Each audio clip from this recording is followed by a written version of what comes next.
بسم اللہ الرحمن الرحیم۔ شروع نام سے اللہ کے جو بڑا مہربان نہایت رحم کرنے والا ہے۔ پیغمبر صلی اللہ علیہ وآلہ وسلم، یہ لوگ آپ سے انفال کے بارے میں سوال کرتے ہیں تو آپ صلی اللہ علیہ وآلہ وسلم کہہ دیجئے کہ انفال سب اللہ اور رسول کے لیے ہے، لہذا تم لوگ اللہ سے ڈرو اور آپس میں اصلاح کرو اور اللہ اور رسول کی اطاعت کرو اگر تم اس پر ایمان رکھنے والے ہو۔ صاحبان ایمان در حقیقت وہ لوگ ہیں جن کے سامنے ذکر خدا کیا جائے تو ان کے دلوں میں خوف خدا پیدا ہو، اور اس کی آیتوں کی تلاوت کی جائے تو ان کے ایمان میں اضافہ ہو جائے، اور وہ لوگ اللہ ہی پر توکل کرتے ہیں۔ وہ لوگ نماز قائم کرتے ہیں اور ہمارے دیے ہوئے رزق میں سے انفاق بھی کرتے ہیں۔ یہی لوگ حقیقتاً صاحب ایمان ہیں، اور انہی کے لیے پروردگار کے یہاں درجات اور مغفرت اور باعزت روزی ہے۔ جس طرح تمہارے رب نے تمہیں تمہارے گھر سے حق کے ساتھ برآمد کیا، اگرچہ مومنین کی ایک جماعت اسے ناپسند کر رہی تھی۔ یہ لوگ آپ صلی اللہ علیہ وآلہ وسلم سے حق کے واضح ہو جانے کے بعد بھی اس کے بارے میں بحث کرتے ہیں، جیسے کہ موت کی طرف ہکائے جا رہے ہوں اور حسرت سے دیکھ رہے ہوں۔ اور اس وقت کو یاد کرو جبکہ خدا تم سے وعدہ کر رہا تھا کہ دو گروہوں میں سے ایک تمہارے لیے بہرحال ہے، اور تم چاہتے تھے کہ وہ طاقت والا گروہ نہ ہو، اور اللہ اپنے کلمات کے ذریعے حق کو ثابت کرنا چاہتا ہے اور کفار کے سلسلے کو قطع کر دینا چاہتا ہے، تاکہ حق ثابت ہو جائے اور باطل فنا ہو جائے، چاہے مجرمین اسے کسی قدر برا کیوں نہ سمجھیں۔ جب تم پروردگار سے فریاد کر رہے تھے تو اس نے تمہاری فریاد سن لی کہ میں 1000 ملائکہ سے تمہاری مدد کر رہا ہوں، جو برابر ایک کے پیچھے ایک آ رہے ہیں، اور اسے ہم نے صرف ایک بشارت قرار دیا تاکہ تمہارے دل مطمئن ہو جائے، اور مدد تو صرف اللہ ہی کی طرف سے ہے، اللہ ہی صاحب عزت اور صاحب حکمت ہے۔ جس وقت خدا تم پر نیند غالب کر رہا تھا جو تمہارے لیے باعث سکون تھی، اور آسمان سے پانی نازل کر رہا تھا تاکہ تمہیں پاکیزہ بنا دے اور تم سے شیطان کی کثافت کو دور کر دے اور تمہارے دلوں کو مطمئن بنا دے اور تمہارے قدموں کو ثبات عطا کر دے۔ اور جب تمہارا پروردگار ملائکہ کو وحی کر رہا تھا کہ میں تمہارے ساتھ ہوں، لہذا تم صاحبان ایمان کو ثبات قدم عطا کرو، میں عنقریب کفار کے دلوں میں رعب پیدا کر دوں گا، لہذا تم کفار کی گردن کو مار دو اور ان کی تمام انگلیوں کے پور پور کاٹ دو۔ یہ اس لیے ہے کہ ان لوگوں نے خدا اور رسول صلی اللہ علیہ وآلہ وسلم کی مخالفت کی ہے، اور جو خدا اور رسول صلی اللہ علیہ وآلہ وسلم کی مخالفت کرے گا تو خدا اس کے لیے سخت عذاب کرنے والا ہے۔ یہ تو دنیا کی سزا ہے جسے یہاں چکھو، اور اس کے بعد کافروں کے لیے جہنم کا عذاب بھی ہے۔ اے ایمان والو، جب کفار سے میدان جنگ میں ملاقات کرو تو خبردار انہیں پیٹھ نہ دکھانا، اور جو آج کے دن پیٹھ دکھائے گا وہ غضب الہی کا حقدار ہوگا، اور اس کا ٹھکانہ جہنم ہوگا جو بدترین انجام ہے، علاوہ ان لوگوں کے جو جنگی حکمت عملی کی بنا پر پیچھے ہٹ جائیں یا کسی دوسرے گروہ کی پناہ لینے کے لیے اپنی جگہ چھوڑ دیں۔ بس تم لوگوں نے ان کفار کو قتل نہیں کیا بلکہ خدا نے قتل کیا ہے، اور پیغمبر آپ صلی اللہ علیہ وآلہ وسلم نے سنگریزے نہیں پھینکے ہیں بلکہ خدا نے پھینکے ہیں، تاکہ صاحبان ایمان پر خوب اچھی طرح احسان کر دیں کہ وہ سب کے سننے والا اور سب کا حال جاننے والا ہے۔ یہ تو یہ احسان ہے، اور خدا کفار کے مکر کو کمزور بنانے والا ہے۔ اگر تم لوگ فتح چاہتے ہو تو یہ فتح آ گئی، اور اگر تم جنگ سے باز آ جاؤ تو اس میں تمہارے لیے بھلائی ہے، اور اگر دوبارہ ایسا کرو گے تو ہم بھی پلٹ کر آ رہے ہیں، اور تمہارا گروہ کتنا ہی بڑا کیوں نہ ہو کام آنے والا نہیں ہے، اور اللہ ہمیشہ صاحبان ایمان کے ساتھ ہے۔ ایمان والو، اللہ اور رسول کی اطاعت کرو اور اس سے روگردانی نہ کرو جبکہ تم سن بھی رہے ہو، اور ان لوگوں جیسے نہ ہو جاؤ جو یہ کہتے ہیں کہ ہم نے سنا حالانکہ وہ کچھ نہیں سن رہے ہیں۔ اللہ کے نزدیک بدترین زمین پر چلنے والے وہ بہرے اور گونگے ہیں جو عقل سے کام نہیں لیتے ہیں، اور اگر خدا ان میں کسی خیر کو دیکھتا تو انہیں ضرور سناتا، اور اگر سنا بھی دیتا تو یہ منہ پھرا لیتے اور اعراض سے کام لیتے۔ اے ایمان والو، اللہ اور رسول صلی اللہ علیہ وآلہ وسلم کی آواز پر لبیک کہو جب وہ تمہیں اس امر کی دعوت دیں جس میں تمہاری زندگی ہے، اور یاد رکھو کہ خدا انسان اور اس کے دل کے درمیان حائل ہو جاتا ہے، اور تم سب اسی کی طرف حاضر کیے جاؤ گے۔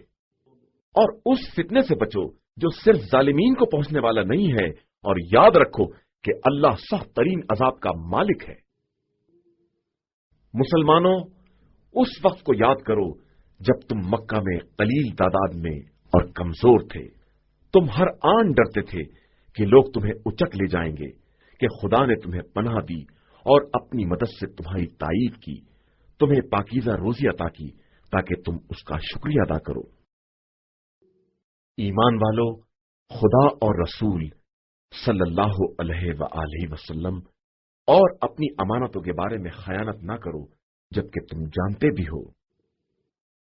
اور جان لو کہ یہ تمہاری اولاد اور تمہارے اموال ایک آزمائش ہے، اور خدا کے پاس اجر عظیم ہے۔ ایمان والو، اگر تم تقوی الہی اختیار کرو گے تو وہ تمہیں حق و باطل میں تفرقے کی صلاحیت عطا کر دے گا، تمہاری برائیوں کی پردہ پوشی کرے گا، تمہارے گناہوں کو معاف کر دے گا کہ وہ بڑا فضل کرنے والا ہے۔ اور پیغمبر آپ صلی اللہ علیہ وآلہ وسلم اس وقت کو یاد کریں جب کفار تدبیریں کرتے تھے کہ آپ صلی اللہ علیہ وآلہ وسلم کو قید کر لیں یا شہر بدر کر دیں یا قتل کر دیں، اور ان کی تدبیروں کے ساتھ خدا بھی اس کے خلاف انتظام کر رہا تھا، اور وہ بہترین انتظام کرنے والا ہے۔ اور ان کا یہ حال ہے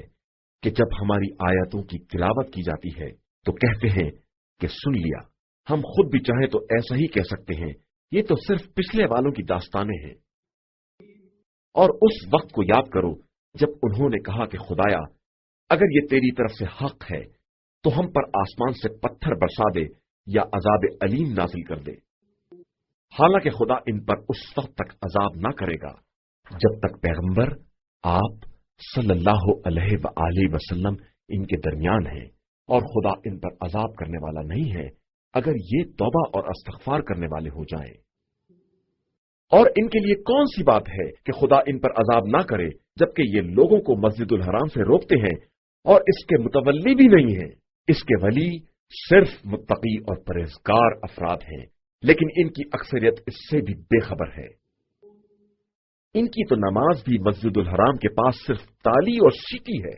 لہذا اب تم لوگ اپنے کفر کی بنا پر عذاب کا مزہ چکھو۔ جن لوگوں نے کفر اختیار کیا یہ اپنے اموال کو صرف اس لیے خرچ کرتے ہیں کہ لوگوں کو راہ خدا سے روکیں، تو یہ خرچ بھی کریں گے، اور اس کے بعد یہ بات ان کے لیے حسرت بھی بنے گی اور آخر میں مغلوب بھی ہو جائیں گے۔ اور جن لوگوں نے کفر اختیار کیا یہ سب جہنم کی طرف لے جائے جائیں گے، تاکہ خدا خبیث کو پاکیزہ سے الگ کر دے اور پھر خبیث کو ایک پر ایک رکھ کر ڈھیر بنا دے اور سب کو اکٹھا جہنم میں جھونک دے کہ یہی لوگ خسارہ اور گھاٹے والے ہیں۔ پیغمبر آپ صلی اللہ علیہ وآلہ وسلم کافروں سے کہہ دیجئے کہ اگر یہ لوگ اپنے کفر سے باز آ جائیں تو ان کے گزشتہ گناہ معاف کر دیے جائیں گے، لیکن اگر پھر پلٹ گئے تو گزشتہ لوگوں کا طریقہ بھی گزر چکا ہے۔ اور تم لوگ ان کفار سے جہاد کرو یہاں تک کہ فتنے کا وجود نہ رہ جائے اور سارا دین صرف اللہ کے لیے رہ جائے۔ پھر اگر یہ لوگ باز آ جائیں تو اللہ ان کے اعمال کو خوب دیکھنے والا ہے، اور اگر دوبارہ پلٹ جائیں تو یاد رکھو کہ خدا تمہارا مولا اور سرپرست ہے، اور وہ بہترین مولا و مالک اور بہترین مددگار ہے۔ اور یہ جان لو کہ تمہیں جس چیز سے بھی فائدہ حاصل ہو اس کا 5واں حصہ اللہ، رسول صلی اللہ علیہ وآلہ وسلم کے قرابت دار، ایتام، مساکین اور مسافران غربت زدہ کے لیے ہے۔ اگر تمہارا ایمان اللہ پر ہے اور اس نصرت پر ہے جو ہم نے اپنے بندے پر حق و باطل کے فیصلے کے دن جب دو جماعتیں آپس میں ٹکرا رہی تھی نازل کی تھی، اور اللہ ہر شے پر قادر ہے۔ جبکہ تم وادی کے قریبی محاذ پر تھے اور وہ لوگ دور والے محاذ پر تھے، اور قافلہ تم سے نشیب میں تھا، اور اگر تم پہلے سے جہاد کے وعدے پر نکلتے تو یقیناً اس کے خلاف کرتے، لیکن خدا ہونے والے امر کا فیصلہ کرنا چاہتا تھا تاکہ جو ہلاک ہو وہ دلیل کے ساتھ اور جو زندہ رہے وہ بھی دلیل کے ساتھ، اور اللہ سب کی سننے والا اور سب کے حال دل کا جاننے والا ہے۔ جب خدا ان کو تمہاری نظروں میں کم کر کے دکھلا رہا تھا کہ اگر زیادہ دکھلا دیتا تو تم سست پڑ جاتے اور آپس ہی میں جھگڑا کرنے لگتے، لیکن خدا نے تمہیں اس جھگڑے سے بچا لیا کہ وہ دل کے رازوں سے بھی باخبر ہے۔ اور جب خدا مقابلے کے وقت تمہاری نظروں میں دشمنوں کو کم دکھلا رہا تھا اور ان کی نظروں میں تمہیں کم کر کے دکھلا رہا تھا تاکہ اس امر کا فیصلہ کر دے جو ہونے والا تھا، اور سارے امور کی بازگشت اللہ ہی کی طرف ہے۔ ایمان والو، جب کسی گروہ سے مقابلہ کرو تو ثبات قدم سے کام لو اور اللہ کو بہت یاد کرو کہ شاید اسی طرح کامیابی حاصل کر لو، اور اللہ اور اس کے رسول صلی اللہ علیہ وآلہ وسلم کی اطاعت کرو، اور آپس میں اختلاف نہ کرو کہ کمزور پڑ جاؤ اور تمہاری ہوا بگڑ جائے، اور صبر کرو کہ اللہ صبر کرنے والوں کے ساتھ ہے۔ اور ان لوگوں جیسے نہ ہو جاؤ جو اپنے گھروں سے اتراتے ہوئے اور لوگوں کو دکھانے کے لیے نکلے اور راہ خدا سے روکتے رہے کہ اللہ ان کے اعمال کا احاطہ کیے ہوئے ہے۔ اور اس وقت کو یاد کرو جب شیطان نے ان کے لیے ان کے اعمال کو آراستہ کر دیا اور کہا کہ آج کوئی تم پر غالب آنے والا نہیں ہے اور میں تمہارا مددگار ہوں۔ اس کے بعد جب دونوں گروہ آمنے سامنے آئے تو الٹے پاؤں بھاگ نکلا اور کہا کہ میں تم لوگوں سے بری ہوں، میں وہ دیکھ رہا ہوں جو تم نہیں دیکھ رہے ہو، اور میں اللہ سے ڈرتا ہوں کہ وہ سخت عذاب کرنے والا ہے۔ جب منافقین اور جن کے دلوں میں کھوٹ تھا کہہ رہے تھے کہ ان لوگوں کو ان کے دین نے دھوکہ دیا ہے، حالانکہ جو شخص اللہ پر اعتماد کرتا ہے تو خدا ہر شے پر غالب آنے والا اور بڑی حکمت والا ہے۔ کاش تم دیکھتے کہ جب فرشتے ان کی جان نکال رہے تھے اور ان کے منہ اور پیٹھ پر مارتے جاتے تھے کہ اب جہنم کا مزہ چکھو، یہ اس لیے